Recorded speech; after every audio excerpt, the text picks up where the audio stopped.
प्रधानमंत्री नरेंद्र मोदी दीवा पहुंच गए हैं, जहां पर वो 7,000 करोड़ से ज्यादा की परियोजनाओं का उद्घाटन करने वाले हैं। सुन लेते हैं क्या कह रहे हैं वे।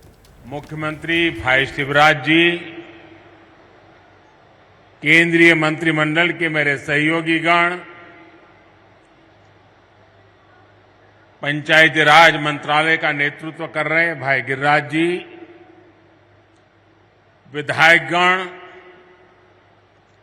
सांसदगण, अन्य सभी महानुभाव और बड़ी संख्या में यहां पधारे मेरे प्यारे भाइयों और बहनों, रीवा की इस ऐतिहासिक धरती से मैं मां विंध्यवासिनी को प्रणाम करता हूं। ये धरती शूरवीरों की है, देश के लिए मर मिटने वालों की है।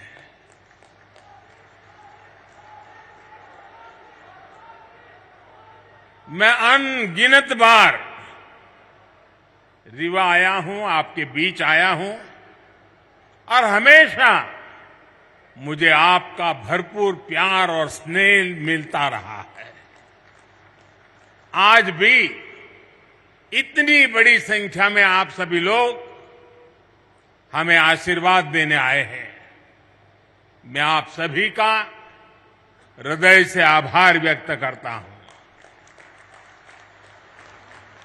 आप सभी को देश की 2.5 लाख से अधिक पंचायतों को राष्ट्रीय पंचायती राज दिवस की बहुत बहुत शुभकामनाएं।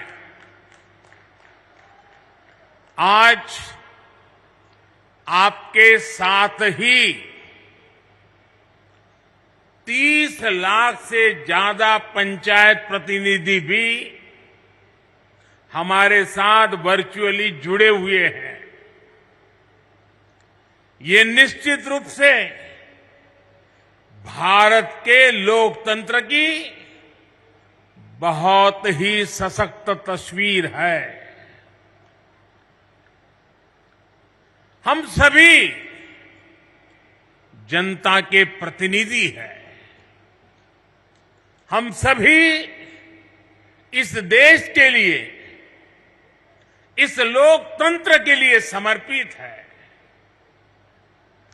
काम के दायरे भले ही अलग अलग हो, लेकिन लक्ष्य एक ही है, जन सेवा से राष्ट्र सेवा। मुझे खुशी है कि गांव गरीब का जीवन आसान बनाने के लिए जो भी योजनाएं केंद्र सरकार ने बनाई हैं, उन्हें हमारी पंचायतें पूरी निष्ठा से जमीन पर उतार रही है।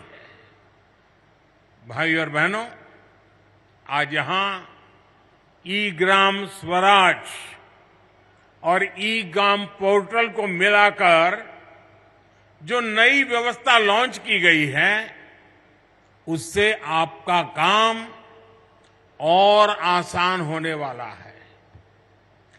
पीएम स्वामित्व योजना के तहत भी देश के 35 लाख ग्रामीण परिवारों को प्रॉपर्टी कार्ड दिए गए हैं। आज मध्य प्रदेश के विकास से जुड़ी 17,000 करोड़ रुपए से अधिक की परियोजनाओं का शिलान्यास और लोकार्पण भी हुआ है। इसमें रेलवे के प्रोजेक्ट्स हैं, गरीबों को पक्के घर के प्रोजेक्ट्स हैं, पानी से जुड़ी परियोजनाएं हैं, गांव गरीब का जीवन आसान बनाने वाले, रोजगार का निर्माण करने वाले इन प्रोजेक्ट्स के लिए भी मैं आप सभी को बहुत बहुत बधाई देता हूं। साथियों, आजादी के इस अमृत काल में हम सभी देशवासियों ने विकसित भारत का सपना देखा है और उसे पूरा करने के लिए दिन रात मेहनत कर रहे हैं। भारत को विकसित बनाने के लिए भारत के गांवों की सामाजिक व्यवस्था को विकसित करना जरूरी है। भारत को विकसित बनाने के लिए भारत के गांवों की आर्थिक व्यवस्था को विकसित करना जरूरी है। भारत को विकसित बनाने के लिए भारत के गांवों की पंचायत व्यवस्था, पंचायती व्यवस्था को भी विकसित करना जरूरी है। इसी सोच के साथ हमारी सरकार देश की पंचायती राज व्यवस्था को मजबूत करने के लिए लगातार काम कर रही है। पहले की सरकारों ने कैसे पंचायतों से भेदभाव किया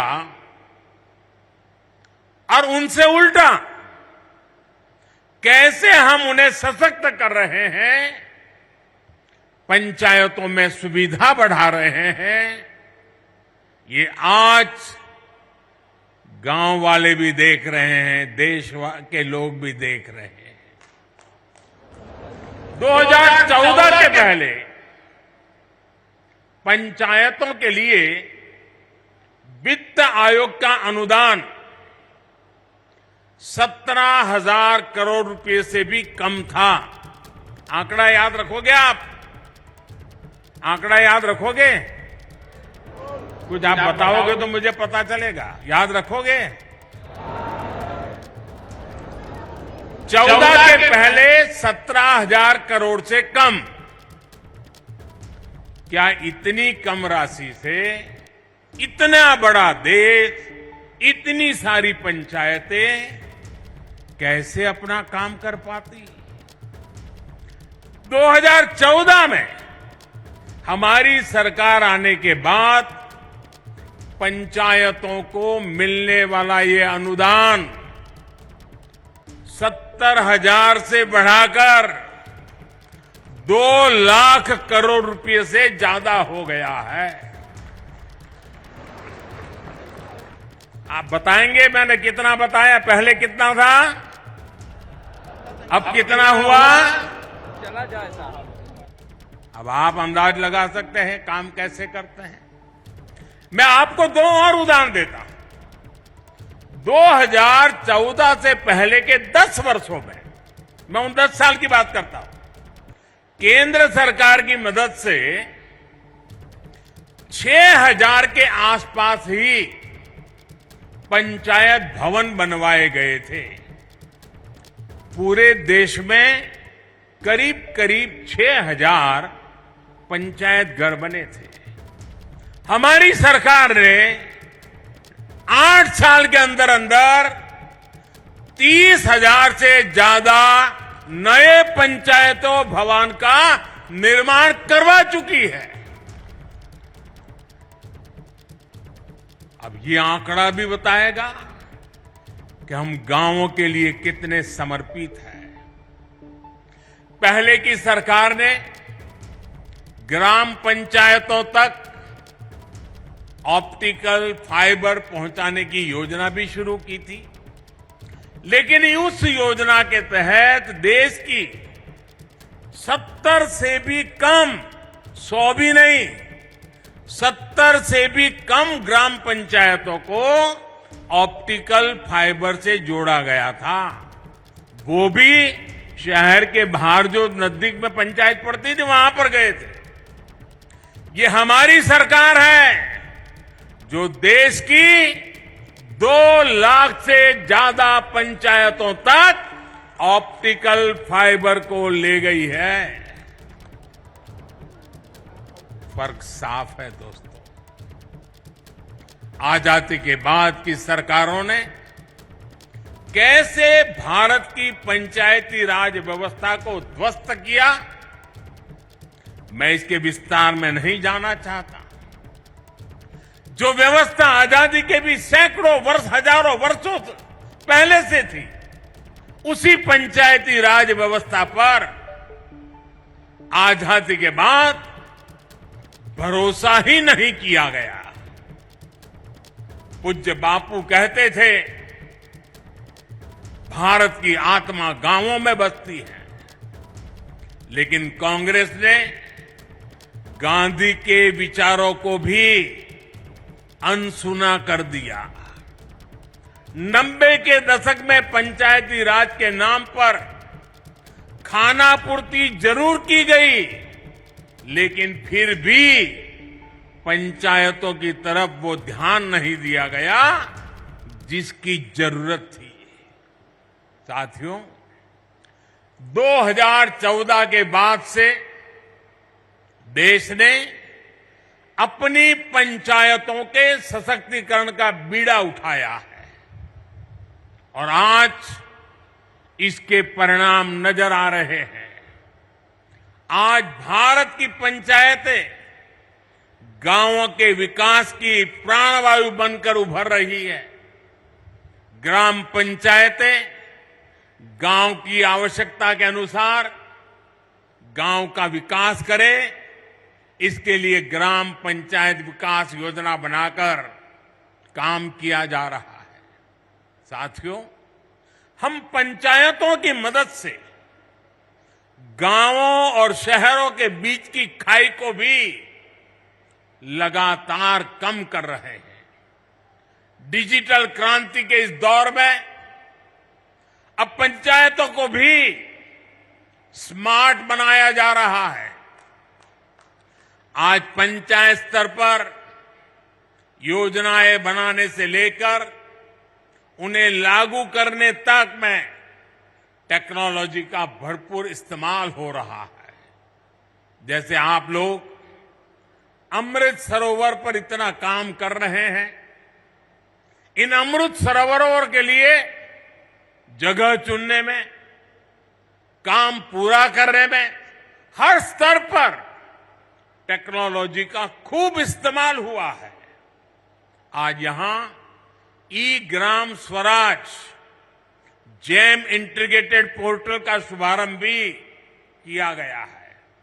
इससे पंचायतों के माध्यम से होने वाली खरीद की प्रक्रिया सरल और पारदर्शी बनेगी। इससे अब पंचायतों को कम कीमत में सामान मिलेगा और स्थानीय छोटे उद्योगों को भी अपना सामान बेचने का एक सशक्त माध्यम मिल जाएगा। दिव्यांगों के लिए ट्राइसिकल हो या बच्चों की पढ़ाई से जुड़ी चीजें, पंचायतों के सब सामान इस पोर्टल पर आसानी से मिलेगा। जैसे ही घड़ी का काटा दोपहर 2:30 पे आए, बबीता जी का दिल सास बहू साजिश के लिए मचल जाए। और ये है इनकी बहू, पूरे दिन ऑफिस की टेंशन हो जाए गॉन जब ये करें अपना फेवरेट शो फ्री टाइम पे ऑन। इनकी तरह आप भी देखें अपना फेवरेट शो अपने टाइम पर और डाउनलोड कीजिए एबीपी लाइव ऐप अपने स्मार्ट टीवी पर।